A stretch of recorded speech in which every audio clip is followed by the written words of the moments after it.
পশ্চিম বর্ধমান জেলার আসানসোল মহকুমার কল্যাণেশ্বরীতে বরাকর নদীর শান্ত তীরে অবস্থিত মা কল্যাণেশ্বরীর এই পবিত্র মন্দির শুধুমাত্র একটি ধর্মীয় স্থান নয়, এটি লক্ষ লক্ষ ভক্তের অটুট বিশ্বাস ও ভক্তির কেন্দ্র।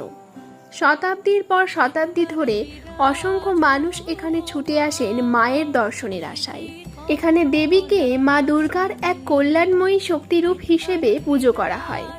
মন্দিরের গর্ভগৃহে প্রচলিত মূর্তির পরিবর্তে এক প্রাচীন শিলাখণ্ডই দেবীর প্রতীক হিসাবে পূজিতা হন। মন্দির প্রাঙ্গণে প্রবেশ করতেই কানে ভেসে আসে ঘণ্টার ধ্বনি, ধূপের সুগন্ধে ভরে ওঠে মন, আর এক অদ্ভুত শান্তি ছুঁয়ে যায় হৃদয়কে। আজ আমিও এসেছিলাম মায়ের দর্শনে।